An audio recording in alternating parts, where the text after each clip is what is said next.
Hello and welcome to the Spreadex Six, brought to you by WhoScored. This is the football spread betting show which previews the major fixtures from the Premier League, Champions League, Europa League and more. I'm your host, George Elek, and each week I am joined by a football betting guru to preview the upcoming weekend's action. In this case, it is the Easter weekend's Premier League campaign, and I'm delighted to be joined by football tipster Scott Thornton for today's show. Scott, before we get into your Spreadex Six, for those who aren't aware of your work or who you are, tell us a bit about yourself. I've just sort of fell into the tipping. I posted the occasional bet on Twitter, and then that resulted in articles, and I posted tips for a premium service at different times as well. Basically, all stats-based football bets, and it's just snowballed from there, really. So it's really nice to be asked to come on and do something like this. Brilliant. Well, let's get into your Spreadex Six, where we go through 6 spread betting markets with you with a tip for all. That is total goals, total corners, total bookings, player goal minutes, multi-markets and match performance as well. If you're unsure about what any of that means or spread betting itself, do check out the WhoScored YouTube page and you can see an explainer we did a couple of weeks ago around the Spreadex Six. And always important to remember that your losses can exceed your deposits with spread betting as well. But let's look at the first tip of yours. It's total goals. It's in the early game on Saturday between Spurs and Brighton. The line is 2.6 to sell, 2.8 to buy, and you're buying here, Scott. What's the reasoning? I'm expecting goals here. Spurs recently have been rampant. Everybody can see that. They've been scoring for fun. In the previous meeting this season, Spurs won 2-0, but the XG suggested we should have seen 3 goals in that game. Brighton had 1.04 and Spurs had 2.05. Obviously, Brighton are coming off an impressive victory against Arsenal as well, 2-1. That's really sort of handed the initiative to Spurs in the race for the top 4. And their last 10 matches are averaging 3.8 goals per game. 7 of their last 10 matches have seen over 2.5 goals. And 8 of their last 10 home matches have seen over 2.5 goals. So I'm really happy to get goals on the side here. As I said, Brighton, quite a good side going forward. They tend to pose a good threat against some of the bigger teams. Okay, they're a bit of an XG side at times where they do miss chances. But I really do think we should see at least 3 goals in the game here. So I'm happy to buy goals here. Buying goals at 2.8, the first tip there from Scott in the first of his Spreadex Six. On then to corners now. Leicester versus Newcastle, the game you've picked here, the live TV game on Sunday. And it is 10 to sell, 10.5 to buy. Quite a high line for a corners market. And this is one that you're looking to sell. Yeah, so the line is just slightly too high. And I was surprised to see that there was just 3 corners in Newcastle's last game against Wolves, which was very, very surprising. Obviously, I knew it was low from watching the game, but that was extremely low. Newcastle's last 10 matches are averaging 9.6 corners per game. So that's below the required mark here. Maybe there'll be a bit of fatigue for Leicester as well. So they're obviously coming off the back of the game against PSV last night. The priority will definitely be Europe for Leicester now. So maybe there'll be a case of them going through the motions. Newcastle maybe going through the motions in certain periods as well. The meeting earlier in the season had exactly 10, so we're right on the wire there.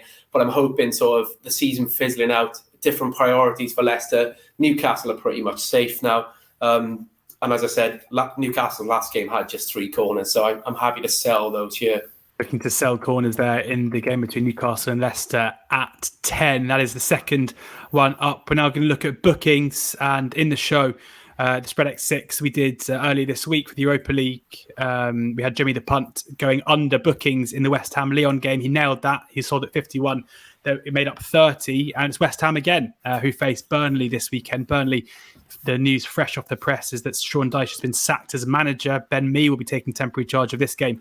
The bookings line is 32 to sell, 36 to buy. And again, West Ham, not a dirty team, and you're looking to sell bookings here at 32. Yes, you've hit the nail right on the head. West Ham are not a dirty team. The fact that Sean Dyche has literally just been sacked now does sort of bring up a different dynamic. Maybe there'll be a bit more of a feisty nature to it, but I'll read off my numbers anyway, and I still think I'll stick with selling the bookings. So West Ham, they have the second fewest bookings in the league. Man City have 36 cards this season. West Ham have 38. So they're surprisingly down there with City. You wouldn't expect to pick up many because their opponents don't have the ball. Tierney is the referee.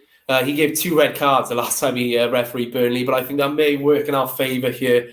Like, surely he doesn't want to continue with that form. Averages. Yeah. So then there's another. Just 2 of West Ham's last 10 matches have seen over 3 cards.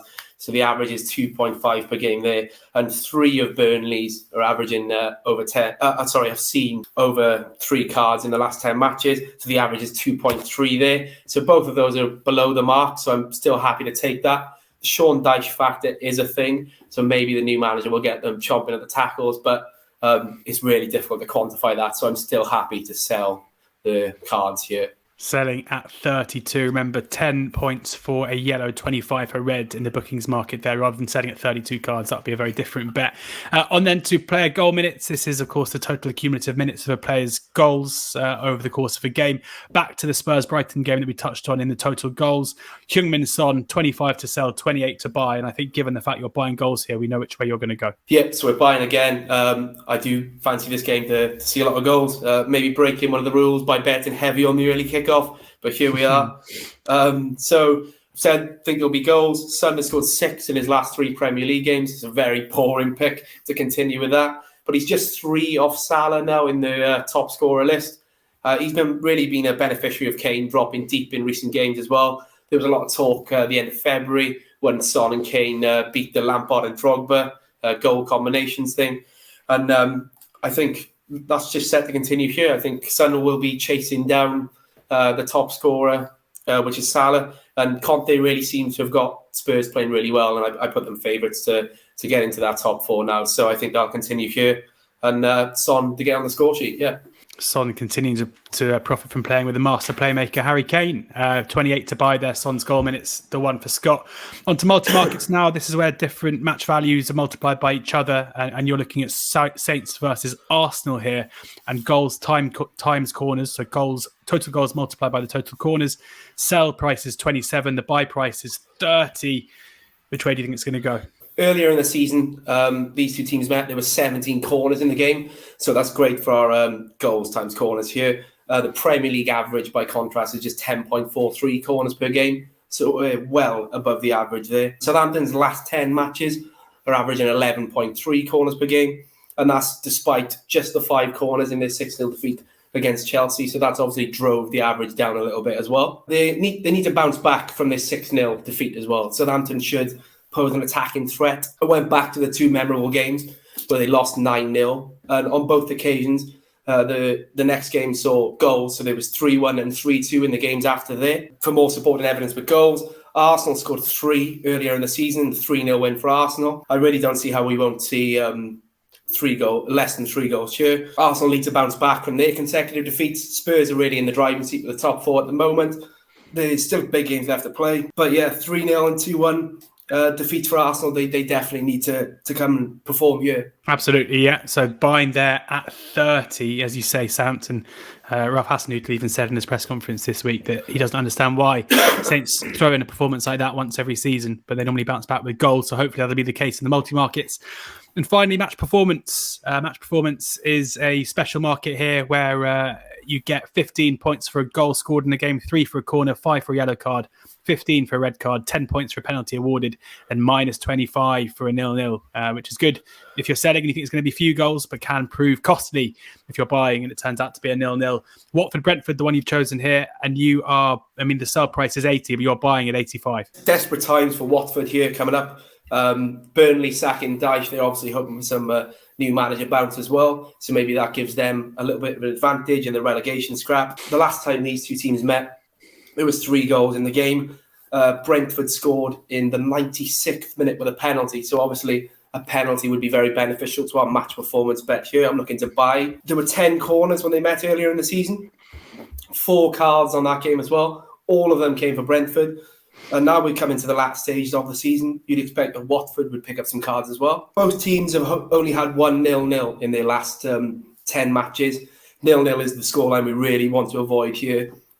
Minus 25 points, as you said. So there's not much evidence of a 0-0. And then most importantly, the goals, where we are going to pick up the most points. Watford's last 5 home games, 3.6 goals per game on average. And Brentford's last 5 away, 3.4 goals per game on average. So I see no reason why we won't see a few goals, some cards. There's a fair amount of evidence for some corners, and hopefully we can get a penalty like in the previous meeting as well to even bump those points up further. So I'm happy to buy them here. Buying at 85 there in Watford against Brentford. Before I let you go, Scott, if you had to pick one of those, what would be the one you're keenest on? What would be the nap? I'd probably have to say Spurs versus Brighton, buying the goals. Let's start off with a winner. I really like the look of Spurs lately.